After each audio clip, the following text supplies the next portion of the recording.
पहला झूठ कि सेक्स करना दुनिया का सबसे बड़ा सुख है।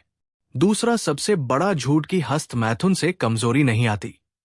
तीसरा बड़ा झूठ कि भारत एक गरीब देश है। चौथा बड़ा झूठ कि धन आसानी से कमाया जा सकता है।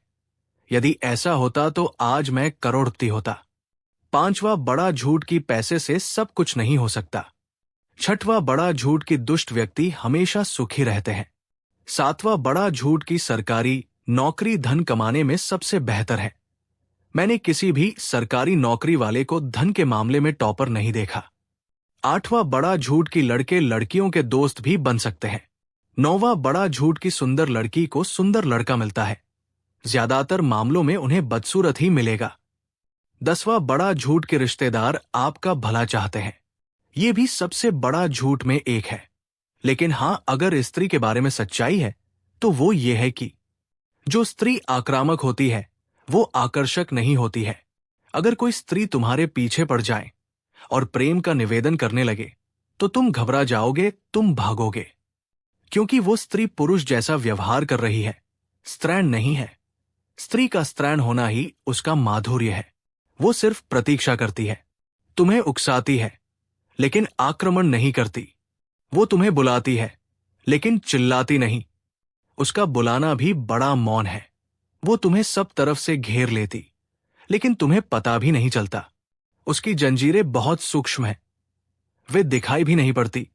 वो बड़े पतले धागों से, सूक्ष्म धागों से तुम्हें सब तरफ से बांध लेती है, लेकिन उसका बंधन कहीं दिखाई भी नहीं पड़ता। स्त्री अपने को नीचे रखती है।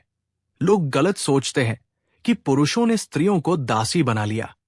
नहीं, स्त्री दासी बनने की कला है, मगर तुम्हें पता नहीं। उसकी कला बड़ी महत्वपूर्ण है और लाओ त्से उसी कला का उद्घाटन कर रहा है। कोई पुरुष किसी स्त्री को दासी नहीं बनाता। दुनिया के किसी भी कोने में जब भी कोई स्त्री किसी पुरुष के प्रेम में पड़ती है, तत्क्षण अपने को दासी बना लेती है, क्योंकि दासी होना ही गहरी मालकियत है। वो जीवन का राज समझती है। स्त्री अपने को नीचे रखती है, चरणों में रखती है, और तुमने देखा है कि जब भी कोई स्त्री अपने को तुम्हारे चरणों में रख देती है, तब अचानक तुम्हारे सिर पर ताज की तरह बैठ जाती है। रखती चरणों में है, पहुंच जाती है बहुत गहरे, बहुत ऊपर। तुम 24 घंटे उसी का चिंतन करने लगते हो। छोड़ देती है अपने को तुम्हारे चरणों में, तुम्हारी छाया बन जाती है, और तुम्हें पता भी नहीं चलता कि छाया तुम्हें चलाने लगती है। छाया के इशारे से तुम चलने लगते हो। स्त्री कभी ये भी नहीं कहती सीधा कि ये करो, लेकिन वो जो चाहती है करवा लेती है। वो कभी नहीं कहती कि ये ऐसा ही हो, लेकिन वो जैसा चाहती है वैसा करवा लेती है। लाओ त्से ये कह रहा है कि उसकी शक्ति बड़ी है, और उसकी शक्ति क्या है? क्योंकि वह दासी है। शक्ति उसकी ये है कि वो छाया हो गई है। बड़े से बड़े शक्तिशाली पुरुष स्त्री के प्रेम में पड़ जाते हैं और एकदम अशक्त हो जाते हैं, और अनजाने में ही बड़ी सहजता से उतर जाते हो उसके प्रेम में।